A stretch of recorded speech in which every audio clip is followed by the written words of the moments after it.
grief is such a difficult topic to start with, and you don't know what backgrounds they're coming from, what they're dealing with, what stage they're at, how raw it is for them. We kind of had to, I suppose, build the relationships in the group as well and get to know everybody a little and where everybody was coming from. A lot of people think of art and they need to say, oh, can't draw, can't do any of that. So we've thought of ways around that. So producing the mandala with leaves and flowers, those kinds of things which people can just float into, and they don't realise they're working away, but they have a chance for their brains to sort of detach, and then they talk. It is a vehicle more than a project in itself. So the art is a vehicle by which you get people to talk and open up.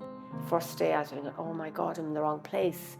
Because I thought, oh, I can't do art. I never did art. But once I got into it, and the girls were lovely, Nancy and Tara, made us feel at home, a sacred space that people can share. Because of my background in photography, I thought using photos would be like a really good talking point. So we gathered kind of photos from newspapers of just completely random things, laid them out on the table, and each week the participants come in and they pick a photo that resonates with them. It usually triggers a memory, is usually what happens, and it's a memory of a loved one, even if it's kind of subconscious. Normally then that opens a discussion. You don't have to open your mouth, you don't have to tell anything. You can only be here listening. I love it. I really love to learn to understand how other people deal with it. It's not about having these beautiful art pieces, and if you do, that's fantastic, but that's not the goal. Even like sometimes some of the participants will have put the stuff in the bin when they finished, and they feel quite powerful doing that. Maybe it's the camaraderie, and maybe it's the humour, because I believe humour can be very healing as well.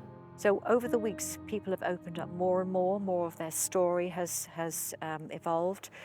And even with the facilitators, we've been part of that group because we've also had bereavements. It's got me to open up about grief in front of complete strangers, which is quite kind of strange thing to do, because I felt that if I didn't tell them where I was coming from, then I couldn't expect them to share their stories either. So I suppose that's something new for me as well.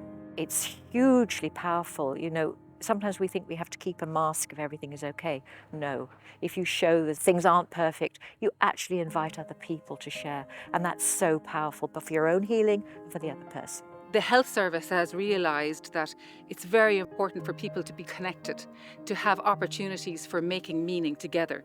So when you put those two things together, what you get is arts and health. It's a very new way of working, but it has been proven through research internationally and nationally that it is beneficial for participants.